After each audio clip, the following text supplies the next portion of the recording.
സത്യമായിട്ടും ഗോപിക പറയുമ്പോഴാണ് ഇന്നത്തെ ദിവസത്തിന്റെ പ്രത്യേകതയെക്കുറിച്ച് ഞാൻ അറിയണേ. ഈ വീഡിയോ എടുക്കുന്നത് ഏപ്രിൽ മാസം 26-ാം തീയതിയാണ്. ഇന്ന് എൻ്റെ ബർത്ത്ഡേ ആണ് കേട്ടോ. രാവിലെ എനിക്ക് ഗോപിക ഒരു ഫ്ലവറൊക്കെ തന്നിട്ടുണ്ട്. സമയം അങ്ങനെ 1:20 ഞാൻ അടുത്ത പിക്കപ്പ് എടുക്കാനായിട്ട് പോവാണ്. അങ്ങനെ ഗോപിയെ അടുത്ത് യാത്ര പറഞ്ഞിട്ട് ഞാൻ വീട്ടിൽ നിന്ന് ഇറങ്ങി. 3:15 ആലുവ റെയിൽവേ സ്റ്റേഷനിൽ നിന്നാണ് എനിക്ക് പിക്കപ്പ്.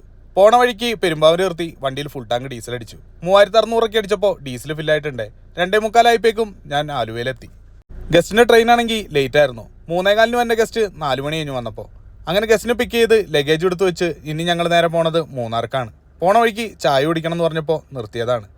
6 മണി ആകാറായപ്പോൾ ഞാൻ മച്ചിപ്ലാവ് എത്തി. നേരാണെങ്കിൽ വെളുത്തു വരുന്നതേ ഉള്ളൂ. അങ്ങനെ ഞങ്ങൾ 2-ാം മൈൽ വ്യൂ പോയിന്റ് എത്തി. പറക്കാട്ടിൽ റിസോർട്ടിലായിരുന്നു എൻ്റെ ഗസ്റ്റിൻ്റെ സ്റ്റേ വന്നത്. ഇവിടെ എത്തിയപ്പോഴാണെങ്കിൽ കറക്റ്റായിട്ട് നല്ലൊരു സൺസെറ്റ് കിട്ടി. അങ്ങനെ അവിടെ നിന്ന് ബ്രേക്ക്ഫാസ്റ്റ് കഴിച്ചിറങ്ങി. ഇനി ഞങ്ങൾ നേരെ പോണത് മാങ്കുളത്തേക്കാണ്. മാങ്കുളം എത്തുന്നതിന് 10 കിലോമീറ്റർ മുമ്പുള്ള ടീ എസ്റ്റേറ്റ് ആണിത്. ഇവിടുത്തെ വ്യൂ ആണെങ്കിൽ അടിപൊളിയാണ് കേട്ടോ. എൻ്റെ ഗസ്റ്റ് മാങ്കുളം കവർ ചെയ്യാനായിട്ട് ജീപ്പ് ബുക്ക് ചെയ്തിട്ടുണ്ടായിരുന്നു. അങ്ങനെ ഞങ്ങൾ ജീപ്പിൻ്റെ അടുത്ത് എത്തിയിട്ടുണ്ട്. നമ്മുടെ ചെക്കനെ സേഫായിട്ട് കൊണ്ടേ പാർക്ക് ചെയ്തിട്ട് ഞാനും ഗസ്റ്റിൻ്റെ കൂടെ ജീപ്പ് സഫാരിക്ക് പോവാണ്. നല്ല കുത്തനെ കയറ്റം കയറിയിട്ട് വേണം ആദ്യത്തെ പോയിന്റ് എത്താനായിട്ട്. അങ്ങനെ ഞങ്ങൾ 33 വാട്ടർഫാൾ എത്തി. 33 എന്നുള്ളത് ഈ വാട്ടർഫാളിൻ്റെ പേരാണ്. നല്ല വേനലായിട്ടും ഇവിടെ അത്യാവശ്യം നല്ല രീതിയിൽ വെള്ളമുണ്ട് കേട്ടോ. ഒത്തിരി പേര് ഇവിടെ കുളിക്കാനും ഇറങ്ങുന്നുണ്ട്. അങ്ങനെ എൻ്റെ ഗസ്റ്റ് കുളിയും കഴിഞ്ഞ് തിരിച്ചെത്തിയിട്ടുണ്ട്. പോണ വഴിക്ക് ഞങ്ങളൊരു നാരങ്ങവെള്ളം കുടിച്ചു. 2-ാമത്തെ പോയിന്റ് ആയിട്ടുള്ള ഹാങ്ങിങ് ബ്രിഡ്ജ് എത്തി. ഇത്രയും നേരം കുത്തനെ കയറ്റമിറക്കത്തു കൂടിയാണ് പോയിക്കൊണ്ടിരുന്നത്.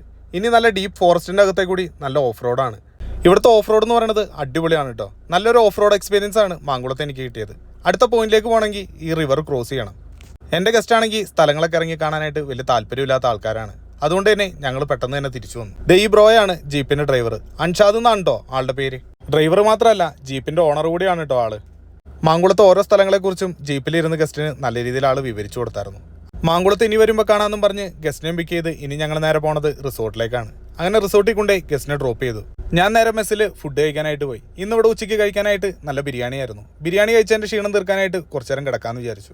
റിസോർട്ടിൽ തിരിച്ചു വന്നതിന് ശേഷം എനിക്ക് പ്രത്യേകിച്ച് പരിപാടിയൊന്നും ഉണ്ടായിരുന്നില്ല. സമയം ഏകദേശം 9 മണിയായി. പുറത്താണെങ്കിൽ അത്യാവശ്യം നല്ല തണുപ്പുണ്ട്. ഇനിയിപ്പോൾ കിടക്കാൻ നോക്കട്ടെ. ബാക്കി വിശേഷങ്ങളായിട്ട് നാളെ കാണാം.